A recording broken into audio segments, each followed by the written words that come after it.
Hi, welcome to Storytime Online. I'm Miss T, and I'm going to read you a story. Today's story is How I Met My Monster. And if you like our story, have Mom or Dad hit the subscribe button, ring the bell, like us, and share. Okay? Are you ready? Let's go!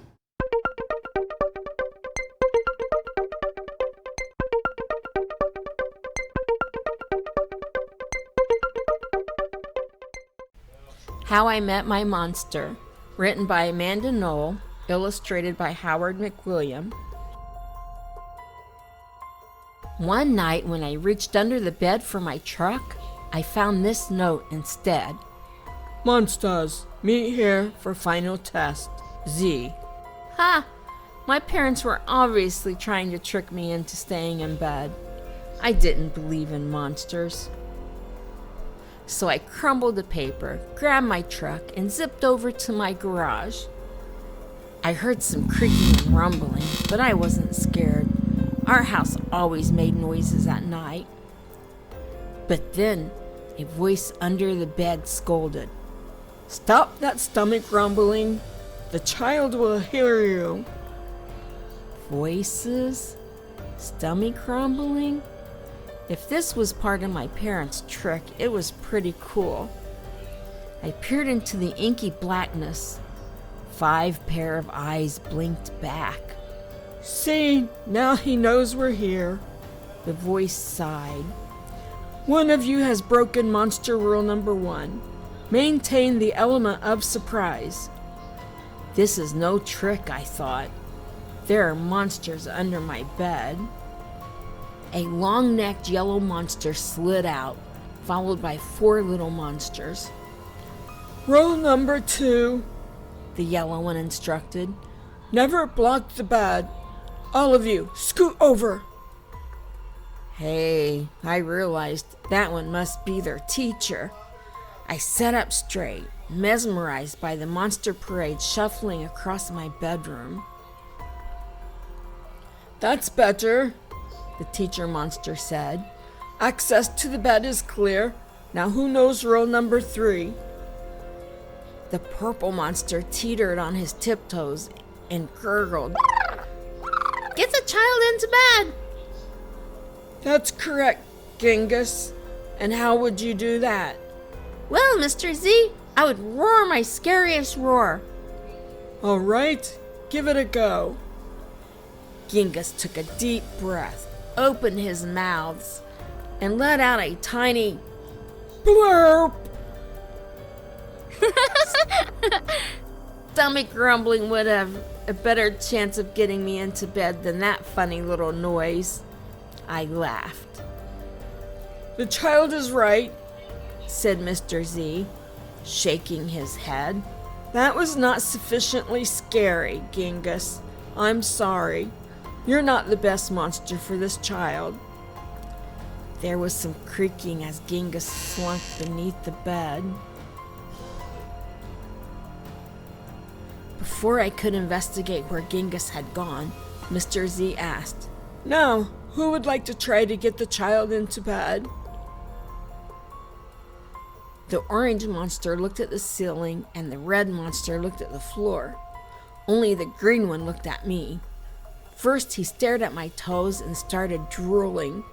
Then he took a step toward me. I heard that rumbling noise again. I sprang into bed so he couldn't get my feet. Mr. Z blinked.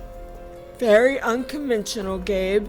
Your stomach gurgling seemed to be what this child needs." What I needed was to make sure that this little Gabe monster didn't eat my toes. "Right, you 3, the child is now in bed," said Mr. Z. "As every monster knows, the ultimate objective is rule number 4. Who can tell me what that is?" The orange monster bounced and squeaked. "Keep the child in bed until it falls asleep." "Correct, Morgan. And how would you accomplish that?" "Shadow puppets, she squeaked again. Gabe whistled through his nose and I snickered, but Mr. Z said, "Interesting idea. Try it." Morgan hopped onto my night table and flared her arms near my lamp. Silly shadows blobbed onto the wall, and a cloud of fluffy fur tickled my nose. Achoo! "Morgan, stop at once," Mr. Z ordered. "You're supposed to scare him, not make him sneeze." "I'm sorry, but you're not a match either." Morgan's arms flopped to her sides, and she scuttled under my bed. There was some more creaking, and Morgan was gone. After all that sneezing, I really needed a tissue. Suddenly, a huge shadow of uncut claws loomed across my room. Awesome, I thought, and kind of scary. I froze in place. "Powerful performance, Gabe," said Mr. Z. "But do either of you see a problem?" Oh, I know, chirped the red monster. The child is out of bed again. "Correct, Abigail," Mr. Z continued, "and one of you must get him back in bed. Let's revisit rule number 1. Maintain the element of surprise." All at once, the monsters vanished. Then I heard more rumbling. Were they hiding in my closet making noises to scare me? Ha! No! It was only my stomach grumbling. All this excitement was making me hungry. I tiptoed past the closet and peeked out the door. So far, so good. No monsters. Then I stepped over the squeaky stair and sneaked down to the kitchen. As I reached into the pantry, I heard some chattering behind me. I sure hoped it wasn't that toe-loving Gabe. I yanked open the fridge. Ha! It wasn't Gabe. It was just that red monster shivering on the shelf. "Found you!" I laughed. "Nice try, Abigail," said Mr. Z. "But this isn't working. You're not the right monster for this child." But Mr. Z, she whined. It's not my fault he's not scared of me. "I'm sorry, Abigail. Let's go." Abigail clumped behind Mr. Z. When I heard the creaking, I knew she was gone. I grabbed some crackers and headed upstairs, wondering if Gabe was gone too. I munched all the way down the hall, then went into the bathroom to brush my teeth again. When I opened the door a minute later, Gabe was definitely not gone. He was right there, and he was huge. I charged into my room and slammed the door.